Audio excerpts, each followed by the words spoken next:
엊그제 금요일, 토요일 1박 2일로 은성 수도원을 잘 다녀왔습니다. 많은 분들이 동참해 주셨고 또 많은 은혜를 함께 나누었습니다. 은성 수도원은 우리 한국 개신교회에 있는 유일한 수도원으로 보시면 됩니다. 이곳은 약 40여 년 전에 고 엄두섭 목사님께서 기도를 시작하면서 만들어졌습니다.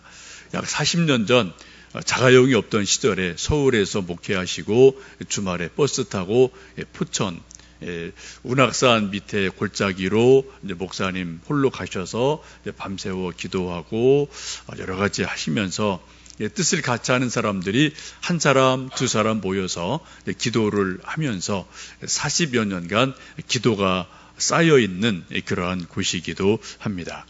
지금은 장로회 신학대학교의 부설기관으로 있고 이제 상신대 신대원생들이 1학년이 되면은 의무적으로 3박 4일간 침묵하며 묵상기도 훈련을 하고 경건 훈련하는 그러한 곳으로 사용이 되어져 있습니다.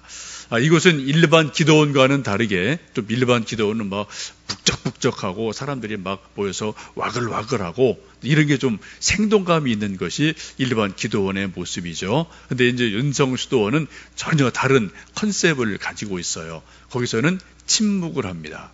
말을 해도 소곤소곤 말을 해야 되고요. 뭐 마음 놓고 막 깔깔깔 웃고 이런 거는 없어요. 전체 분위기가 침묵을 하고 조용한 가운데 하나님의 말씀을 읽고 묵상기도 하면서 하나님의 임재를 또 다르게 아주 깊이 체험하는 그런 독특한 공간이기도 합니다.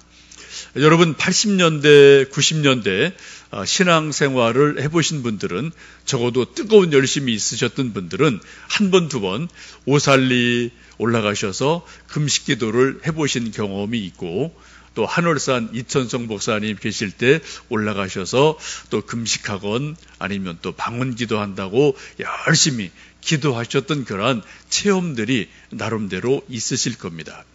비슷한 시기에 엄두섭 목사님이 포천 산골짜기에 들어가셔서 아무도 모르게 홀로 또 그런 뜻을 갖지 않은 몇몇 소수의 목회자들이 그냥 조용히 묵상하고 기도하면서 40여 년간 기도가 이렇게 쭉 쌓여서서 세워진 곳이 은성 수도원이다라고 보시면 되겠습니다. 저희들 엊그제 또 다녀왔는데 사진 몇 장을 좀 보여드리면서 소개하겠습니다. 수도원 올라가는 좁은 산길이고요. 올라가시면 여기저기 돌로 쌓아놓은 저런 십자가들을 이제 보실 수가 있습니다. 그 옆에 보면 이렇게 맑은 물이 졸졸졸 흘러가는 계곡이 있고요. 그 다음에 여기저기 아름다운 꽃들이 피어 있습니다. 금요일 저녁 제가 좀 산책하다가 막 해가 지는 것을 우연히 보고 좀 멀리서 찍었는데 나름대로 뭐 좀 잘 찍었죠. 밤에 이제 자기 각자 방에서 한 사람이 한 방에 들어가시거든요. 어느 분이 이제 저 방에서 기도하시는 그런 모습입니다. 그 앞에 조그만 연못이 있고요. 저희들이 저렇게 소박하게 이제 거기서 준비해 주신 식사를 합니다. 마지막 점심 식사였고요. 그 앞에 들어가면은 은총은 본성을 전제로 하며 이를 완성한다라는 토마스 아퀴나스의 유명한 그런 글입니다. 이분은 중세기 아주 위대한 신학자이고 영성가이기도 한데 짧은 글 속에 또 많은 것을 함축하고 있는 그런 의미를 가지고 있습니다. 네, 은성수도원에 저희 이제 도착하면은 이제 방 배정을 한 사람이 한 방씩 이제 배정을 받고 이제 함께 모여서 잠깐 제가 1박 2일 진행하는 것을 오리엔테이션을 해드리고 저녁 먹기 전에 해가 있을 때 그 주변이 아주 좋은 자연이어서 자연 묵상을 하게 됩니다. 그리고 식사한 이후에 잠들기 전에 자기가 살아온 생애를 잠시 성경 말씀을 읽고 묵상하는 시간을 갖습니다. 그때에게 제가 드리는 첫 번째 말씀이 함께 읽으셨던 시편 139편의 말씀을 읽어보시고 지금까지 살아온 생애를 한번 좀 5년 단위, 10년 단위 아니면은 말씀에 비추어서 내게 깨달아지고 생각나는 것을 리마인드하면서 한번 좀 인생의 중요한 일들을 묵상하도록 권면을 합니다. 그리고 새벽에 또 아침에 모두 다 4번 묵상 기도하는 시간을 갖게 됩니다. 이렇게 침묵하는 중에 묵상 기도하면서 모든 사람들이 이제 각자 자기의 삶을 되돌아보고 성경 말씀을 통해 내게 주시는 하나님의 한 말씀을 각자 다르게 받고 생각을 하고 묵상을 하고 기도를 합니다. 같은 공간이고 같은 성경을 읽지만 A라는 사람, B라는 사람, C라는 사람이 모두 다 내게 주시는 한 말씀이 모두 다 달라요. 왜요? 내가 살아온 인생의 발자취가 다르고 나의 성격이 다르고 내 지금 형편이 다 다르기 때문에 똑같은 말씀을 읽어도 각자에게 주시는 말씀이 모두 다 다른 것을 볼 수가 있겠습니다. 이번에도 함께 말씀을 나누고 묵상하면서 많은 분들이 이런저런 또 나눔을 했는데 아주 모든 분들이 나름대로 깊은 하나님의 음성을 듣고 하나님을 경험하고 하나님의 은혜를 깊이 체험한 그러한 간증들을 짧지만 이렇게 저렇게 나누어 주셨습니다. 몇 분을 좀 소개해드리면은 어떤 권사님은 자기가 70여 년 살아온 생애 동안에 말씀을 읽고 묵상해 보니까 참 입으로 지은 죄가 많고 손으로 지은 죄가 참 많다는 것을 아주 가슴 깊이 깨달으면서 그 옆에 흘러가는 맑은 시냇물 계곡에 가서 자기 손을 열심히 닦으셨대요. 그리고 그 물로 입을 여러 번 헹궈내면서 내 혀로 말로 죄 지은 것, 욕한 것, 잘못한 것을 다 맑은 물로 다 헹궈내는 그러한 일을 하면서 자기 영혼이 정화되는 그러한 것을 깨달았다. 이런 고백을 하신 분도 있었습니다. 어떤 분은 하나님이 좀 평상시 무서운 하나님으로 느껴지는 것이 있었는데 자연을 보면서 꽃을 보면서 하나님이 아름다운 분이구나, 하나님이 아주 선하신 분이구나, 좋은 분이구나, 이런 것을 또 아주 많이 깨닫고 느낀 분도 계셨습니다. 어떤 분은 토요일 날 아침에 이제 좀 햇살이 밝게 비치는 그 아침에 벤치에 나가서 성경 읽고 말씀을 묵상하다가 아침 햇살이 자기의 온 몸을 비추면서 그 어떤 아침 햇살의 온기가 있잖아요. 온기를 온 몸으로 느끼면서 그 몸이 따뜻해지면서 동시에 자기 영혼까지 그 햇살이 쭉 비춰드는 것을 느끼면서 하나님, 내 영혼이 단맛이 든 과일처럼 잘 익게 해주세요. 좀 성숙한 믿음이 되게 해주세요. 라고 묵상하면서 자기 영혼을 하나님의 햇살로, 은혜 햇살로 비춰주십시오. 기도하고 묵상하는 깊은 또 묵상을 하기도 했습니다. 어떤 분은 돌아가신 어머님이 즐겨 부르던 찬송을 다시 기억하면서 눈시울을 붉히며 찬송 속에서 어머님을 생각하고 또 하나님의 은혜를 생각하는 귀한 시간을 갖기도 했습니다. 어떤 분은 내게 주신 은혜가 8가지인데 주신 8가지 은혜는 감사하지 못하고 내게 부족한 2가지 때문에 늘 불평하고 불만했던 것이 있는데 이게 정말 뭔가 잘못되어 있구나 라는 것을 깨달으면서 2개 부족한 것 불평하지 않고 주신 것에 감사하는 그러한 마음을 갖는 그러한 귀한 은혜도 있었습니다. 어떤 분은 말씀을 또 읽고 묵상하다가 마태복음 6장에 보시면은 너희는 먼저 그의 나라와 그의 의를 구하라.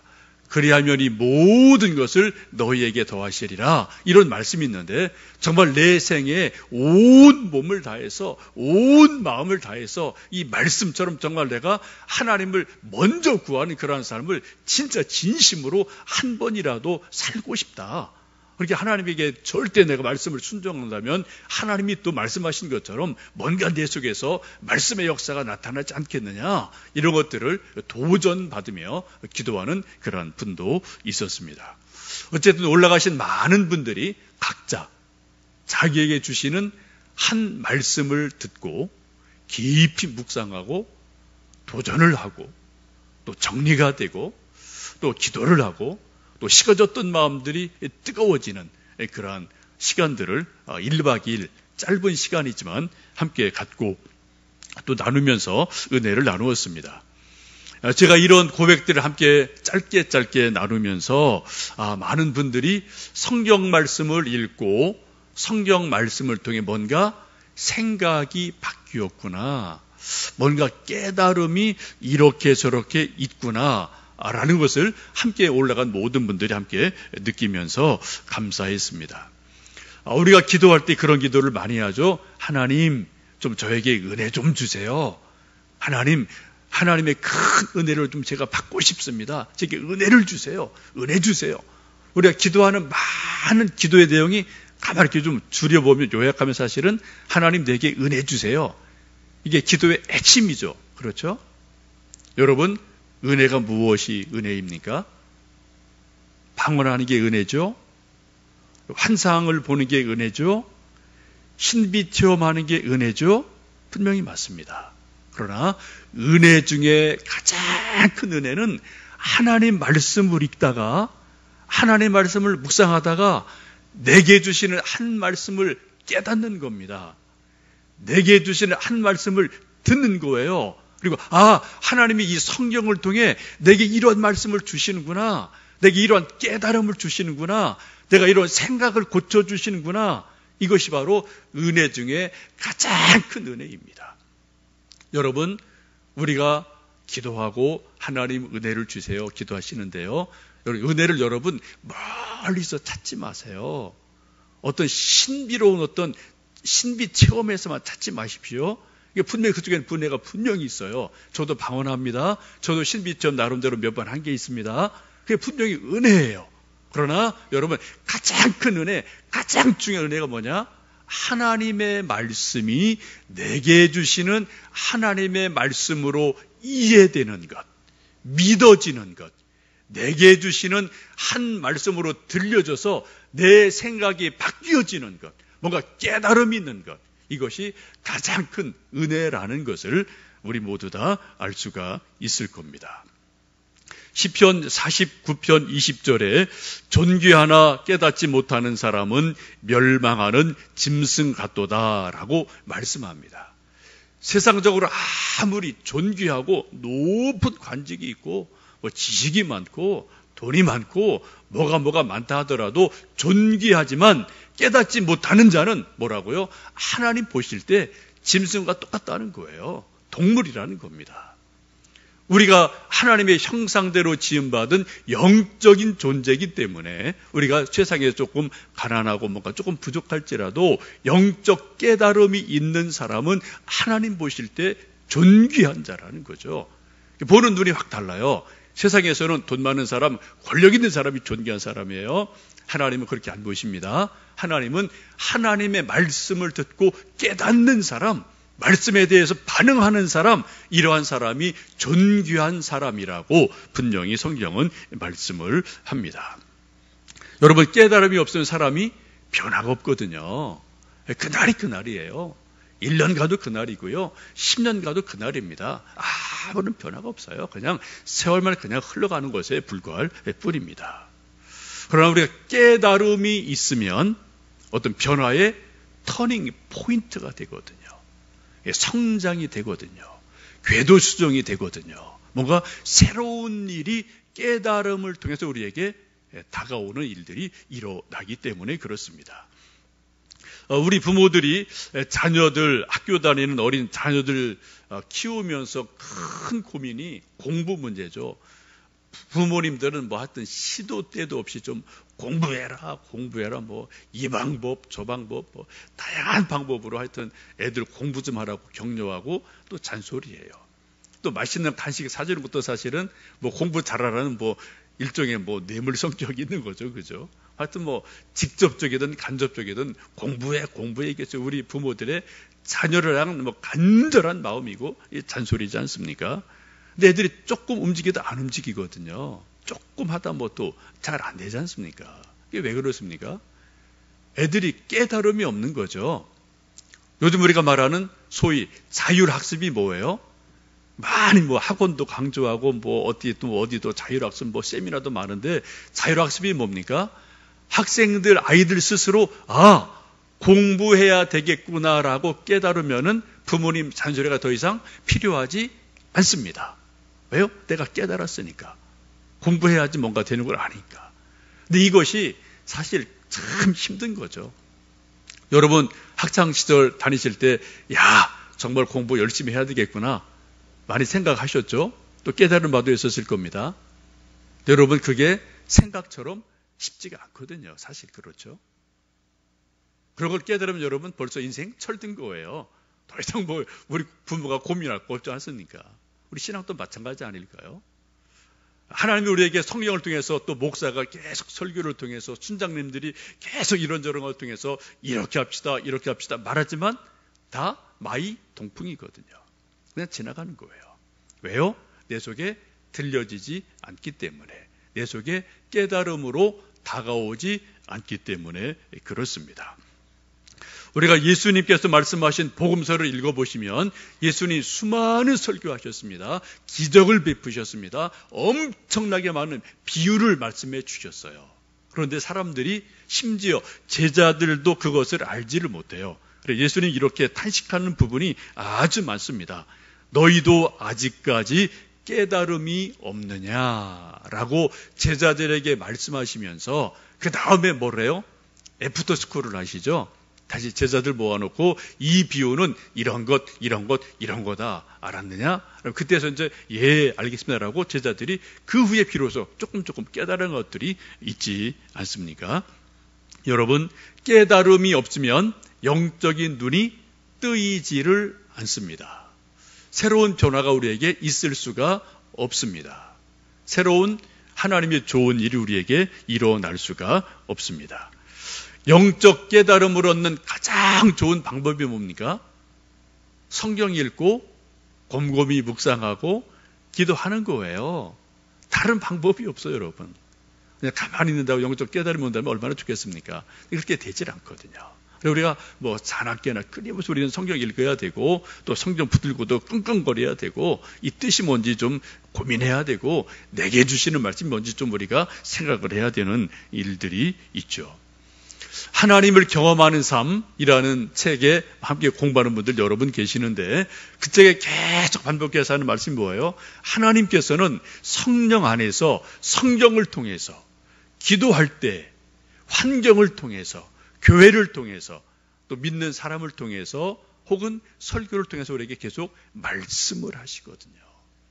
계속 말씀하고 계시거든요. 우리가 그 말씀을 어떻게 우리가 알아듣느냐? 이것은 우리 각자의 몫이기도 합니다. 하나님은 지금도 우리에게 말씀하고 계시는데 저나 혹은 우리가 하나님 말씀을 듣지 못한다는 것은 우리 마음이 어쩌면은 하나님 말씀을 듣고 싶어하는 겸손함이 혹 우리에게 없지 않을까라는 생각을 해보게 됩니다. 근데 겸손함이 필요해요. 그래서 묵상이 필요하기도 합니다. 저도 이번에 올라가서 함께 같은 시간, 같은 성경 읽고 같이 묵상을 계속 같이 진행을 했어요. 저도 똑같이 같이 갑니다. 그때 저도 139편 말씀을 저도 수십 번 더 읽은 성경이고 설교도 여러 번 한 이 성경 말씀인데 이번에 저에게 새롭게 하나님의 말씀이 저에게 깨달아졌고 묵상되는 은혜를 저에게 주셨습니다. 특별히 17절, 18절 말씀인데 함께 좀 읽어보실까요? 하나님이여 주의 생각이 내게 어찌 그리 보배로우신지요. 그 수가 어찌 그리 많은지요. 내가 쉬려고 할지라도 그 수가 모래보다 많도소이다. 내가 깰 때에도 여전히 주와 함께 있나이다. 이 말씀을 읽다가 제가 깜짝 놀랐어요. 그 전에 많이 제가 읽었던 말씀이고 아는 말씀이죠. 그런데 그날 금요일 날 밤에 이 말씀을 읽으면서 하나님이 나를 향해서 뭔가 생각을 가지고 계시는구나. 이 시편은 다윗의 시편입니다. 적어도 3000년 전에 다윗이 하나님 앞에서 드린 자기의 기도예요. 다윗의 기도가 오늘 한국이라는 이곳에서 저에게 하나님 주시는 말씀으로 다가온 일이 있게 된 거죠. 다윗이 기도하다 그렇게 문득 깨닫죠. 하나님의 생각이 어찌 그리 많으십니까? 하나님 생각 어떤 생각이요? 보배로우신 생각. 그냥 생각이 아니에요. 하나님 수준에서 정말 보물같이 아주 좋은 생각들이 어떻게 그렇게 많으신지요. 그 보배로운 하나님의 생각이 얼마큼 많다고요? 모래같이 많습니다. 그래서 내가 세고 싶어도 셀 수가 없을 정도로 하나님의 보배로우신 생각이, 나를 향한 생각이 그렇게 많습니다. 이것을 다윗이 문득 깨닫는 거예요. 저도 동일하게 그 말씀을 깨달았습니다. 하나님께서 나란히 미미한 존재를 생각하시면서 보배로운 엄청나게 많은 생각을 나를 향해서 갖고 계시는구나. 이것을 제가 말씀을 읽고 깨닫는 순간 제 속에 큰 감동이 몰려오기를 시작을 했습니다. 여러분, 누군가가 사랑하는 사람이, 또 내가 좋아하는 누군가가 나를 위해서 좋은 생각을 많이 가지고 있으면 사람들이 감동을 받아요. 나쁜 생각 가지면 안 되죠, 그죠? 악한 생각이 아니라 정말 좋은 생각, 보석 같은 생각을 나를 향해서 많이 가지고 있으면 우리가 감동을 받지 않습니까? 여러분, 옛날에 데이트하실 때 내가 좋아하는 남자가, 여자가 나를 향해서 이런저런 좋은 생각을 가지고 있어요.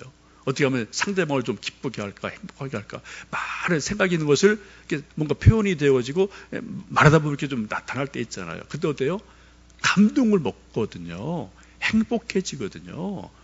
내 전부를 그 사람에게 주고 싶은 마음이 들지 않습니까? 여러분, 제가 그제 이 말씀을 읽다가, 하나님께서 이 미미한 나를 생각하시면서 보배로운 엄청나게 많은 좋은 생각을 하나님이 가지고 계시는구나 라는 것을 제가 깨달으면서 제가 깜짝 놀랐어요. 여러분, 우리 부모들도 아기를 하나 낳으면은 아기를 낳자마자 벌써 생각이 저기까지 쭉 생각이 날아가죠. 그죠? 10년, 20년, 30년까지 생각이 쫙 부모들이 아기 하나 낳아놓고 생각이 많아집니다. 우리 아기 이제 나면은, 저 때면은 부녀는 뭘 먹일까? 가장 좋은 남양부녀, 제가 잘 모르겠습니다. 하여튼 남양부녀, 무슨 부녀 먹여야지. 생각이 벌써 앞서갔죠. 또 아기 옷은 뭐를 입힐까? 빨간색, 초록색, 무슨 색, 다 벌써 생각이 나요. 유치원 어디를 보낼까? 우리 동네에서 제일 좋은 유치원 어디? 벌써 딱 정보 알아서 거기 보내려고 애를 써요. 초등학교는 어디? 세비초등학교. 중학교는 어디 보내야지. 교회는 광교소망교회 보내야지. 고등학교는 어디 보내야지. 이놈 대학은 어디 보내야지. 또 애가 좀 공부하면 내가 미국 어디까지 내 유학 보내줘야지. 지금 생각이 벌써 쫙 나가거든요. 여러분 그렇지 않으셔요? 저 그렇게 생각하고 있거든요. 근데 문제는 뭡니까? 두 가지예요. 제가 그런 경제력이 있느냐 문제, 부모님의 능력의 문제가 있고, 또 하나는 애들이 그만큼 따라와 주느냐, 이게 문제일 뿐이죠. 우리 생각은 벌써 이만큼 가서 정말 우리 사랑하는 아들, 딸이 이렇게 됐으면 좋겠다는 생각이 부모 마음에 꽉 차 있지 않습니까? 여러분, 이 연약한 인간도 아기 하나 낳아놓고 생각이 이렇게 많단 말입니다. 이렇게 많단 말입니다. 하나님께서 어떠시다고요? 우리 인생을 향한 보배로운 생각이 모래보다도 많습니다. 너무너무 많습니다. 라는 것을 다윗이 깨달아요. 그리고 그 말씀 속에 감동을 얻게 됩니다. 여러분, 하나님께서 여러분을 향하신 보배로운 생각이 모래보다도 많음을 느끼십니까? 그런 생각을 해보신 적이 있으신가요? 하나님께서 여러분 각자를 향하신 생각, 보배로운 엄청나게 좋은 생각이 모래보다도 많다. 하늘의 별처럼 많다. 이것을 여러분 믿으시기를 바랍니다. 이게 믿음이에요, 여러분. 하나님이 그냥 저 하늘에서 가만히 계신 분이 아니라니까요. 천지를 창조하시고 하나님은 가만히 이렇게 뒷짐지고 계시고 알아서 해라 그런 분이 아니란 말입니다. 지금도 하나님 우리와 더불어서 함께 역사하고 계셔요. 우리 각 사람에게 지극히 좋은 생각을 가지시고 그 생각을 계속 우리에게 뭔가 알려주시려고 해요. 또 우리로 하는 것을 알아가도록 우리에게 요청을 하고 계십니다. 우리를 향하신 하나님의 생각이 무엇입니까? 에레미야 29장 11절에 여호와의 말씀이니라. 너희를 향한 나의 생각을 내가 하나니 평안이요 재앙이 아니니라. 너희에게 미래와 소망을 주는 것이니라. 하나님이 우리 인간에게 주시는 가장 기본적인 생각이 뭐라고요? 평안이에요. 재앙이 아닙니다. 미래에 더 좋은 것을 주고 싶은 그런 생각이 하나님의 마음속에 가득 차 있으신 것을 여러분 믿으시기를 원합니다. 여러분 믿음이 뭡니까 여러분? 믿음이 뭐예요? 하나님 내게 좀 믿음 좀 좋게 해주세요. 큰 믿음 주세요. 살아있는 믿음 주세요. 우리가 기도하지 않습니까? 믿음이 뭡니까? 내게 복을 주시려는 하나님의 생각, 내 인생이 잘 되기 원하시는 하나님의 수많은 계획, 생각들 내가 이해하고 내가 거기에 동의하고 순종하는 게 믿음이에요. 그렇죠? 여러분 비전이 뭡니까? 우리가 아이들에게 좀 비전을 가져야지. 교회도 비전을 가집시다. 비전 선포를 해요. 좋아요. 여러분 비전이 뭐예요? 쉽게 말씀드리면 하나님의 보배로운 생각이 내 마음속으로 전이가 되는 거예요. 그래서 어느 정도 말씀을 읽다가 깨달을 때가 있거든요. 아, 하나님이 나를 향해서 이런 생각을 하시는구나. 아, 우리 애들을 향해서 이런 꿈이 하나님이 있으시구나. 아, 우리 교회를 향해서 하나님이 이러한 생각이 있으시구나. 이런 것을 우리가 어느 순간 깨달을 때 하나님의 보배로운 하늘의 생각이 이 땅에 있는 인간의 마음으로 옮겨질 때, 깨달아서 심어질 때, 그때 우리 속에서 뭐가 생겨요? 비전이 생겨요. 꿈이 생겨요. 아, 나도 하나님 생각처럼 하나님 계획처럼 해보고 싶다. 그런 것들이 우리 속에서 생기게 되면은 그때부터 우리 마음속에서 놀라운 하나님의 일들이 일어나게 됩니다.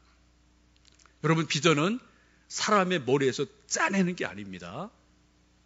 뭐 어떤 머리 좋은 사람이 뭐 비전 메이커가 뭐 이렇게 해서 뭐 해놓은 게 아니에요. 다 그분들 나름대로 뭐예요? 기도하다, 말씀을 읽다가 하나님의 놀라운 보배로운 생각을 딱 깨달은 거죠. 아, 하나님이 나를 향해서 이러한 생각이 있으시구나. 내가 이것을 하나님의 생각으로 내게 주신 하나님의 꿈으로 받자. 어떤 그런 계기가 나름대로 있었단 말이에요. 그리고 그것이 내 속에서 꿈으로 자라고 비전으로 자라고 결국 그것이 어때요? 인생을 살다 보는 것이 그렇게 이루어져 가는 것이 우리 인생이지 않습니까?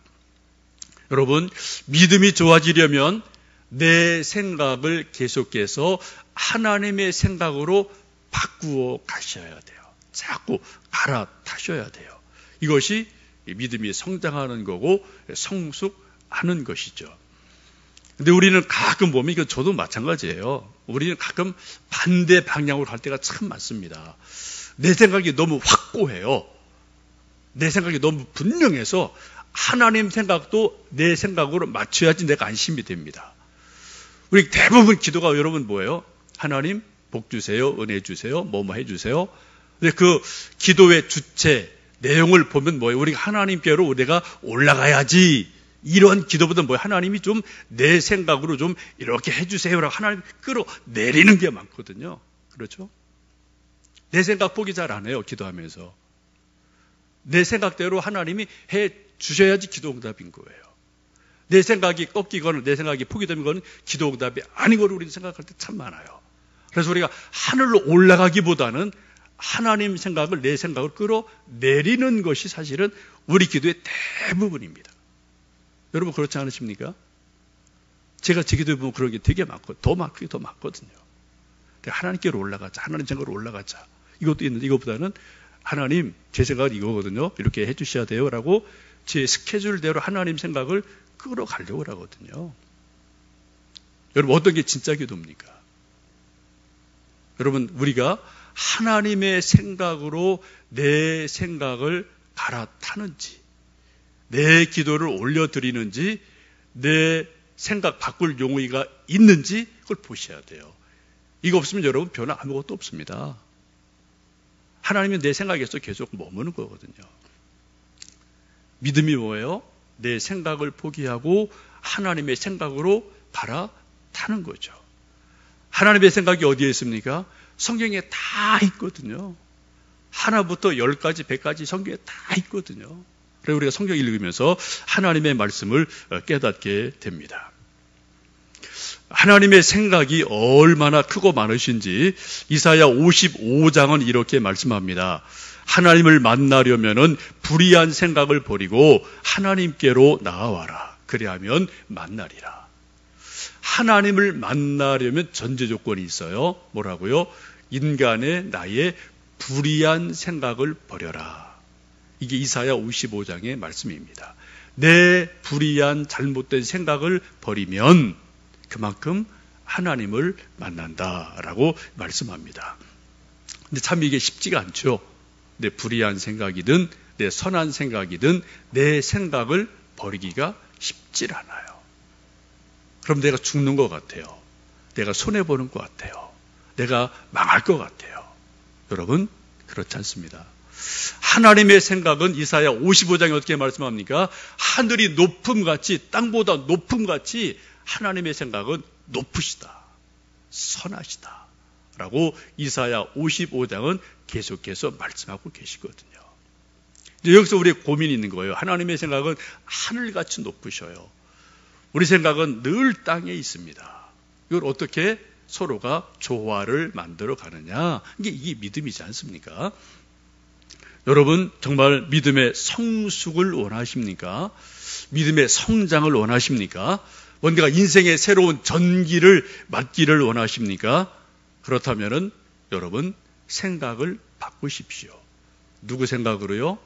하나님 생각으로 여러분의 생각을 바꾸시면 됩니다. 그러면 우리에게 새로운 일이 일어나요. 근데 그게 어떤 계기에서요? 뭔가 하나님 말씀을 읽고 묵상하다 깨달아질 때, 깨달음을 주실 때 그런 일들이 우리에게 일어나게 됩니다. 이번 은성수도원에 올라가서 많은 분들이 함께 기도하고 이런저런 생각의 변화를 가져오셨어요. 제가 보니까 이렇게 느껴져요. 본인들은 본인들 아실 겁니다.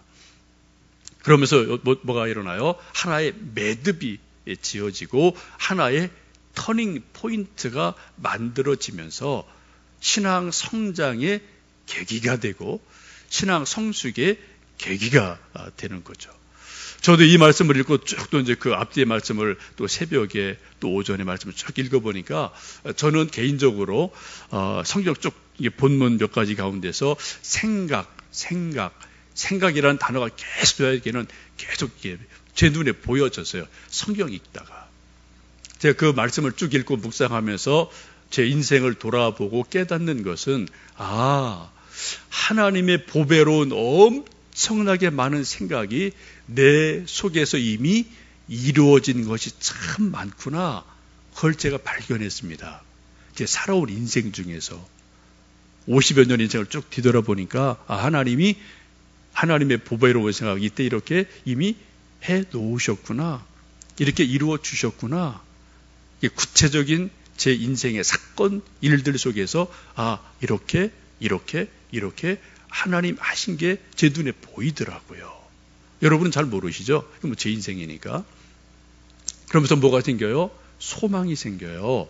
하나님께서 앞으로 내 인생을 살아가면서 하나님의 보배로우신 모래같이 많은 하나님의 생각이 이제 좀 내 생각으로 좀 잘 받고 제가 또 순종하고 믿음으로 살면 또 내 인생 속에서 하나님의 보배로운 생각이 이 땅에서 구체적으로 이렇게 꽃이 피고 또 열매를 맺고 뭐가 또 이렇게 좀 만져지는 것으로 나오겠구나.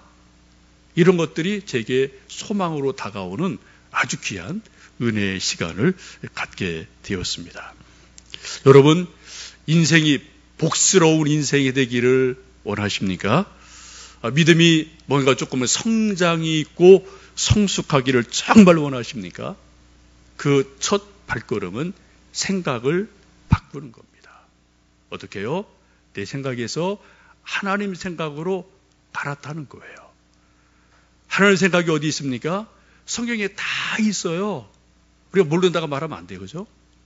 그러면 하나님 속이는 거고 나를 속이는 거예요. 성경 속에 하나님의 생각이 다 있습니다. 우리가 성경을 읽고 묵상하고 하나님의 생각을 그 보배로우신 생각을 뭔가를 깨닫고 알게 될 때 우리가 그 생각으로 내가 갈아타고 내가 순종을 하고 넘어 들어갈 때 하나님이 우리 생각 속에서 일하시고 인생 속에서 일하시고 이 연약한 나를 통해서 하나님의 놀라운 무엇인가를 이루어가시는 은혜가 있을 줄로 믿습니다. 여러분 또 성경 읽으시고요. 다른 길 없어요. 여러분 성경 읽으시고 묵상하셔야 돼요. 그리고 기도하셔야 됩니다. 그리고 하나님의 생각을 자꾸 좀 알아가셔야 돼요. 거기 우리 인생에 승부처가 있는 줄로 믿습니다.